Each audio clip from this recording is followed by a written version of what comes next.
Welcome to Class 3, Active Lifestyle. My name is Liz Anderson, and I'm a dietitian, health coach, and a certified lifestyle medicine practitioner. Some of the areas we will be discussing today include the benefits of moving our bodies, the different types of exercise that might be beneficial, bite-sized movements that can add up and count towards your total activity, and then thinking about what activities you enjoy and can be devoted to, and the importance of consistency to meet your health goals. But first, let's review Class 2 on balanced nutrition. Last week we covered a lot of topics, including all the food groups and macronutrients throughout the day. Typically, when we eat balanced meals that include higher fiber contents, lean protein, and healthy fats along with good hydration, we're able to meet our nutrient needs as well as feel more satisfied from our foods. We also discussed having a colorful diet for health and eating the rainbow. Out of all the food groups, our vegetables are some of the most nutrient dense and lowest in calories. So even if we're working on weight loss, increasing vegetables in our diet can help to meet our weight loss goals and increase our intake of fiber, vitamins, and nutrients. We also discussed the difference between serving sizes listed on a nutrition label and the portion sizes that we actually eat. We can use visual cues like our hands or an object like a baseball to know the visual portion sizes. We additionally want to slow down and enjoy our food and practice mindful eating. We will go into more detail about this in another class.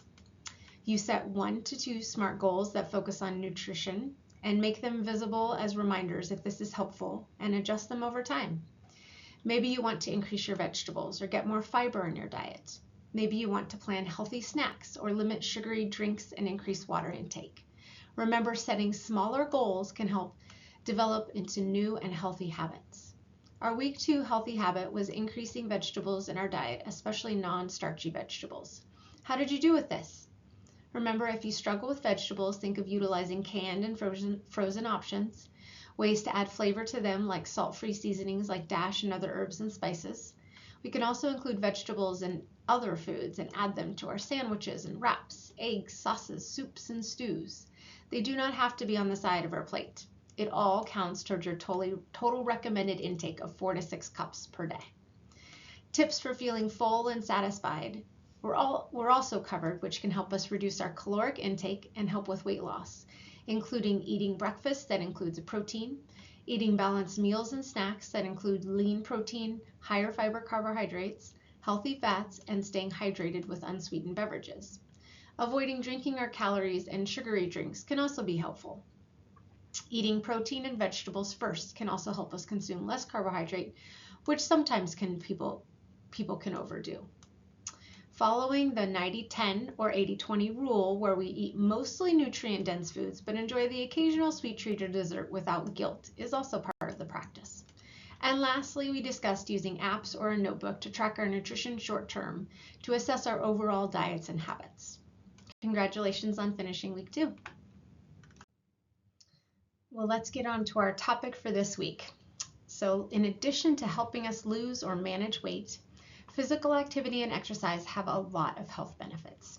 These include managing stress, improving sleep, reducing your risk for Alzheimer's and dementia, improving energy, managing blood sugar, maintaining bone density and strength as we age, and reducing the risk for cancer, heart disease, and stroke. Exercise also helps us reduce the bad LDL cholesterol from the body and increase the good HDL cholesterol for heart health.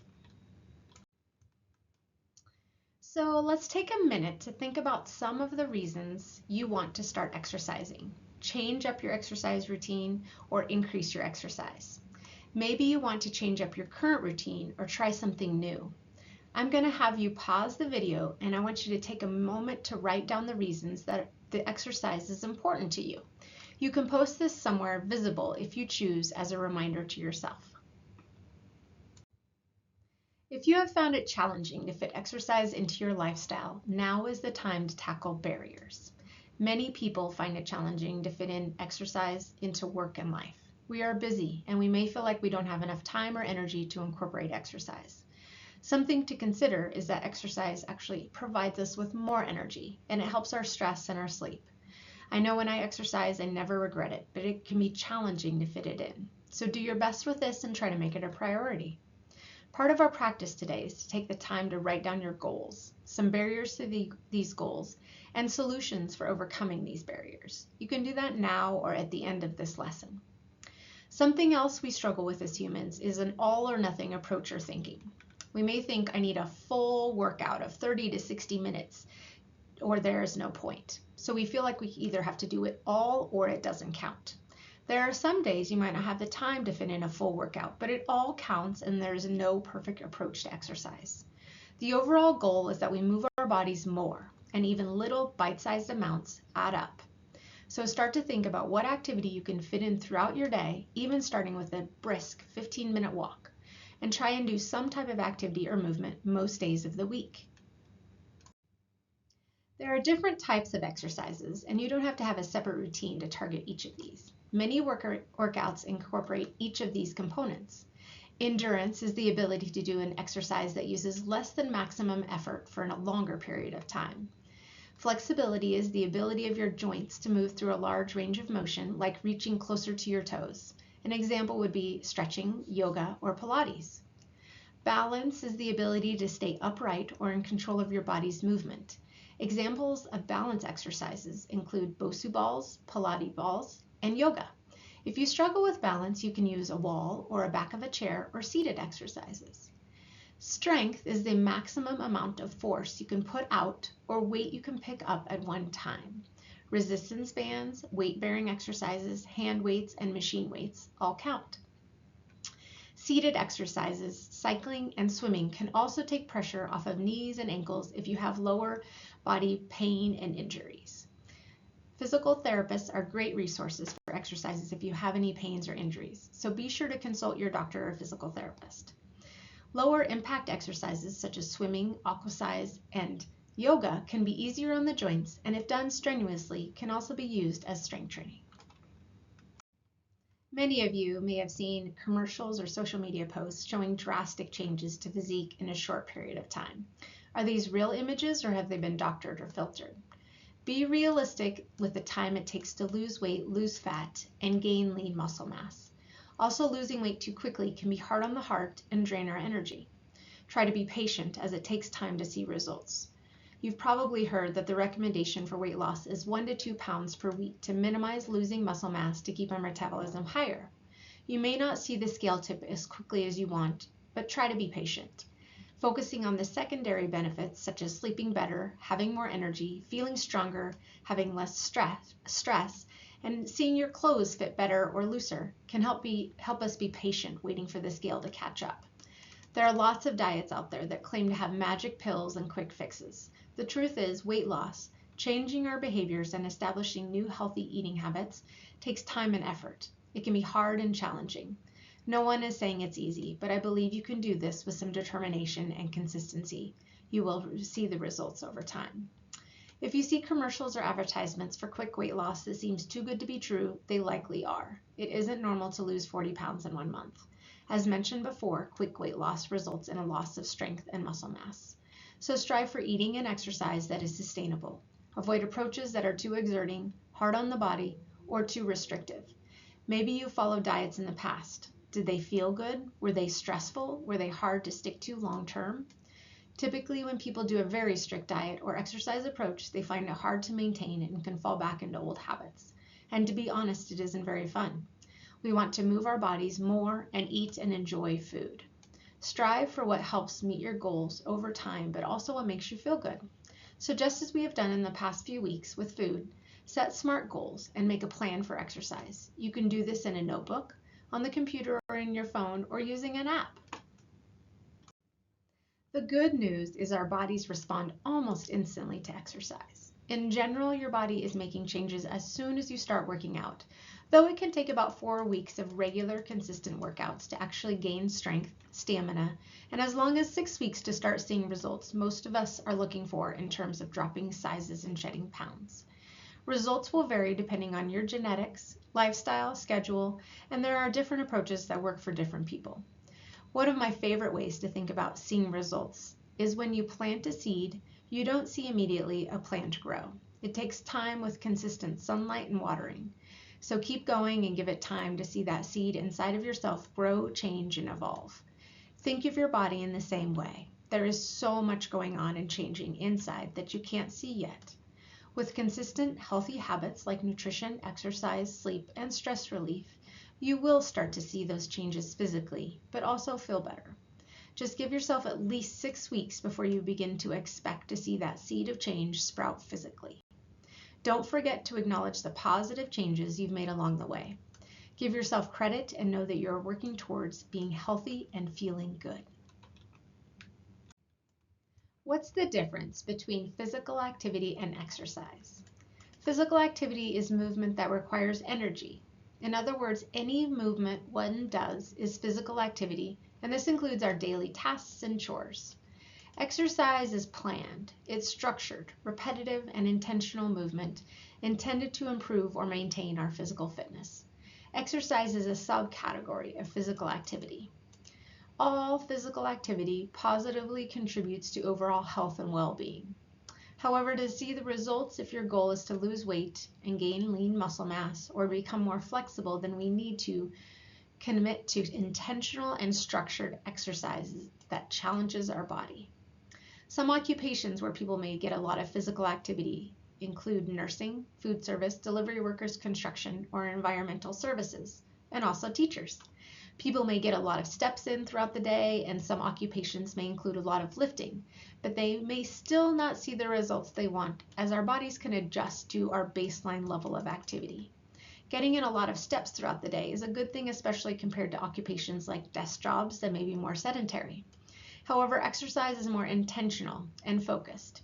It includes repetition and continuously challenging your body when it becomes or feels easier.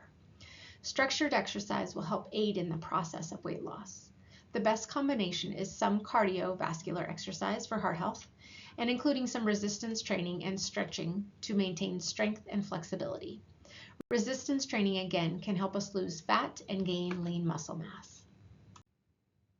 NEAT refers to the energy expenditure of all physical activities that are not planned exercise or sports, including our everyday tasks like walking, standing, fidgeting, and household chores. NEAT can contribute significantly to our total daily calorie burn, and even small increases in NEAT or bite-sized movement throughout the day can have positive impacts on weight and overall health. Essentially, NEAT encompasses the calories burned through all the movements we do in our daily lives outside of structured workouts.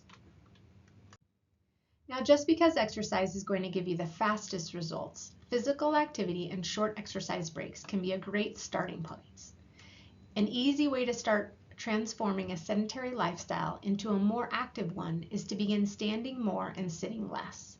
If you work at a desk all day, create a workstation that requires you to stand and therefore move more, or try to take a couple of breaks and go for a walk. Think about creating opportunities to walk at lunchtime and before or after work. Consider adding activities to your weekly routines, especially those that involve the whole family, such as bike rides, hikes, and walks around the neighborhood. What about your home? Do you enjoy gardening, cleaning your house, making time for it throughout the week instead of leaving it all to the weekend? And instead of dedicating just one day every other week to clean, try to include daily active chores that take 10 minutes or less. When you engage with technology, creatively think about how you can move. Try placing some simple equipment like a yoga mat or resistance ball or resistance bands in your living room so that they are easily accessible while watching TV. There are countless opportunities to increase daily activity. For heart health, the American Heart Association recommends at least 150 minutes of moderate to vigorous activity every week, like a brisk walk where you get your heart rate up. This recommendation does not have to be your initial goal. You can work up to this. This breaks down to about 5 days per week for 30 minutes a day. In addition to any cardiovascular exercise you do, some type of resistance training is also recommended. Resistance training can also be included in high-intensity interval training, swimming, machine exercises or free weights, resistance bands, and chair exercises. Many exercises include some type of resistance, like using your own body weight in mat, Pilates, or yoga. So think about what exercise you enjoy doing, but also the types of exercise that will help you reach your weight loss goal. Maybe you enjoy group classes, music, and being in a group motivates you. Group classes like Zumba, HIIT, Spinning, yoga, Pilates, CrossFit, boot camp, and circuit training are all good options. Starting is more important than what or how much, and consistency is the key. In addition to weight loss, resistance training can help us stay strong, keep our balance, our bone density, and reduce our risk for falling and fractures later in life. If you have a busy schedule and find it challenging to always fit in intentional and formal exercise, bite-sized movement counts and adds up throughout the day to increase your total activity. So here are some ideas for bite-sized movement. Parking further away. Taking breaks to walk around. Have some resistance bands at your desk and do them on a short break. Using a standing desk. And wall Pilates. And a few other options as well. Another great place to start, especially for those of us sitting at a desk, is deskercise. This can be part of a super quick break that you can take to add into your daily activity. You can also include resistance bands at work for some resistance training at your desk as well. Before beginning any exercise program, especially if you have existing injuries, check with your doctor first about what activity is appropriate for you. Physical therapists are also the experts when it comes to physical activity for those with pre-existing pain or injury and can guide you to the proper exercises. The following slides are just reminders about the variety of activities and exercise we can do. Think about what exercise you enjoy and are able to do. Also the types of exercise that will help you reach your health goals. If you're not a gym person and prefer to be outside, then maybe your goals would be walking or hiking, a road or mountain biking, trail running, cross-country skiing, or snowshoeing in the winter months. If you have a tight budget, look for sales online or stores that sell used outdoor equipment like bikes and skis. If you enjoy group sports, join a group of coworkers. Find a pal to play sports with or form a team. Join a team through the City Recreation League. Have an exercise buddy or a team that can help you show up and be accountable. And it helps to motivate us to get our exercise in. Do you want the ease of doing something from home? There are many streaming memberships like BeFit, Peloton, Beachbody, or even YouTube. Find home workouts that you enjoy and look safe to do. It's best to review the workout first before doing it. If you enjoy a gym setting or group classes, here's a list of equipment or classes that some gyms like the YMCA or a local rec center offer. If you aren't familiar or comfortable with how to use the equipment, check with the gym about a trainer or instructor that can show you how to properly use it. This will also help you gain more confidence to be in areas with free weights or machine weights. Some gyms also have workout areas just for women to use. Specifically for exercise to assist in weight loss, we have to do more than we are currently doing. Again, you may get in 10,000 steps each day at work, which is great, but maybe your body has adapted to that over time. Now you have to do more to make a change or to push your body over that next hurdle. Again, the American Heart Association recommends 150 minutes just for heart health. For weight loss, that recommendation goes up even higher, and to add in some resistance training to see results. Exercise is to assist with weight, and it is also for many other mental and physical benefits.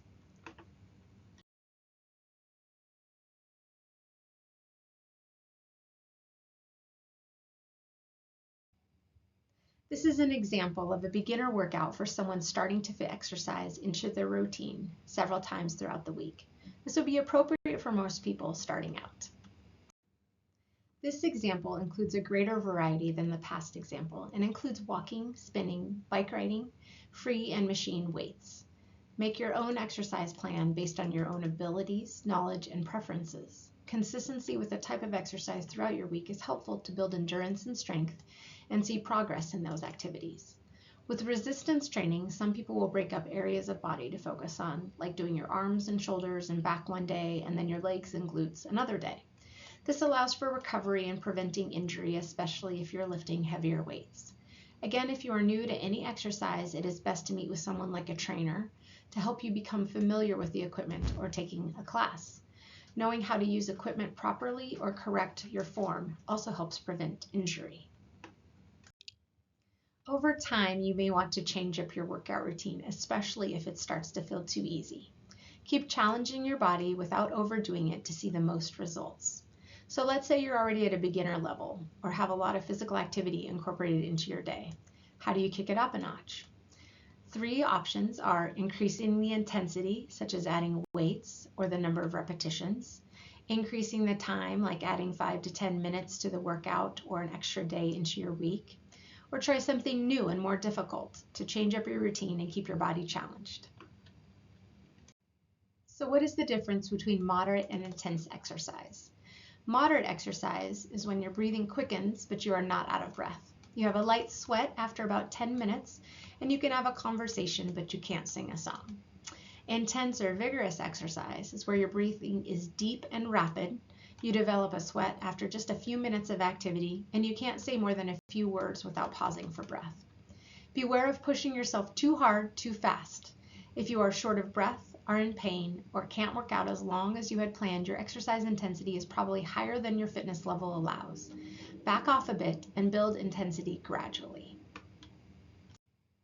Something you may have heard about is interval training.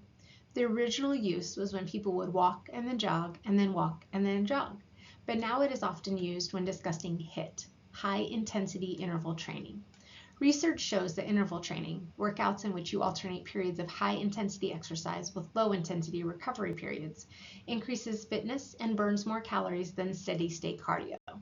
If you're feeling ready for a more intense activity, start with a 7-minute workout and make sure you're pushing yourself to get through it. If you're feeling that is not enough, then look into longer or more advanced HIIT options.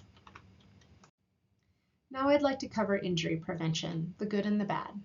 Some fatigue after a good strenuous workout is a sign that the exercise is pushing the limits of your physiology. Fatigue should leave the individual somewhat exhilarated but not overly exhausted or in pain. If fatigue lasts for days after exercise, it may mean the individual may be overtraining. If after appropriate rest the fatigue continues, it may be a sign of a medical problem and you should consult your physician. Normal versus abnormal muscle soreness. All people are at risk for muscle soreness, even bodybuilders and other professional athletes. The good news is that normal muscle soreness is a sign that you're getting stronger and there's nothing to be alarmed about. Mild to moderate muscle soreness is expected and generally harmless. On the other hand, severe muscle soreness can be damaging and dangerous. It's important to know the difference between reasonable muscle soreness caused by exercise and pain due to overuse or muscle injury.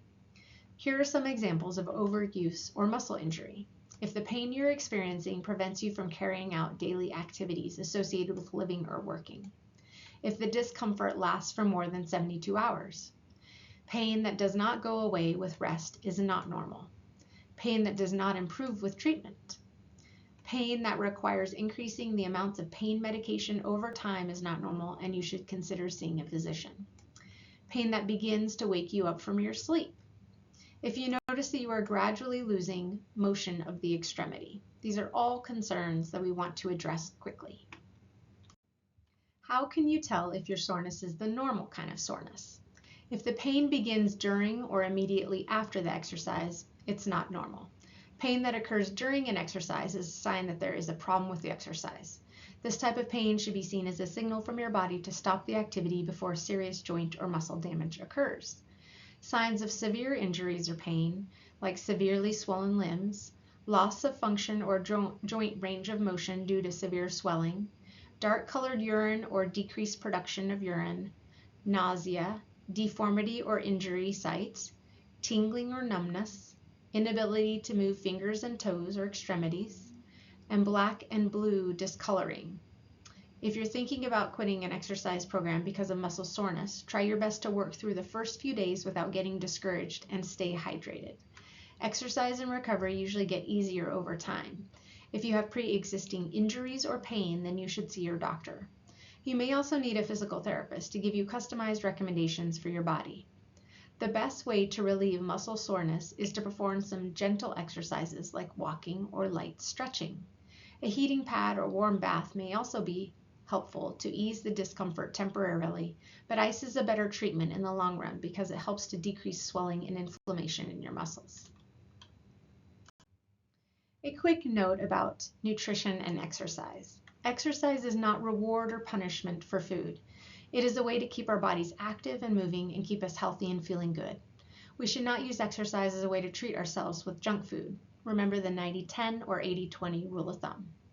As a general rule, if you are exercising first thing in the morning, it is best to find something you can eat after your exercise, like a protein and carbohydrate snack or breakfast, or else your body will be working on empty. However, most people don't need extra food for their workouts. If you are an athlete training for a specific event, please set up a one-on-one appointment with a dietitian at the link below the video to individualize your eating plan. When you are starting exercise or changing up your routine, set your SMART goal and use the confidence ruler based on what you and your body can do. Plus, consider the time commitment you can or can't make. For some, having an accountability partner helps with achieving your SMART goal. You can schedule your workouts and see them as an appointment, or get a pal or buddy to go to the gym with you. If you have to show up and meet someone else, this can be a motivator. Have a few different ideas and a backup plan just in case. Consider activities and exercises that you are going to enjoy rather than what you just have to get done. You're more likely to stick with it long term. You can also think of movement as medicine. Instead of thinking, how can I be disciplined, consider more about what you are devoted to and what motivates you. Try working towards something bigger, like a 5K or 10K, run or walk. You can reconnect to your vision and the higher purpose and the whys or things you are passionate about. Additionally, don't choose exercise you hate because it will fall off. Find something you can look forward to. You might have to try a few things to figure out what works best and what you can be devoted to. Sometimes it's rewarding yourself for your work. This makes you feel like a sense of accomplishment. Just like with other actions, use non-food rewards. We talked about a lot today, so to leave you with a few key reminders. Starting is more important than how much. Consistency is key. Find activities that motivate you and you can be devoted to. Be realistic with what you can do. Gradually increase exercise or challenge yourself over time, building up exercise and continuing to progress. Be kind to yourself. There may be days where you cannot fit it in. Be flexible and get back on track when you can and keep going. Progress over perfection. For this week's weekly focus, let's take a few minutes to set a SMART goal focused on movement and exercise. Think about all the benefits of moving your body and reasons behind making this plan. Set 1 to 2 measurable goals that are realistic and work for you personally. Your SMART goal can be used to make a more formal exercise plan or regimen, and also can be used for shorter bouts of movement throughout your day. Here are some examples on the slide. Weekly healthy habit. Increase water by 1 glass per day. Consider drinking water first thing in the morning to help wake up your thirst receptors. How much water does a person need? Approximately half of your body weight in pounds equals the amount of ounces recommended. So a 200-pound person needs 100 ounces. Congratulations on completing Class 3 on Active Lifestyle.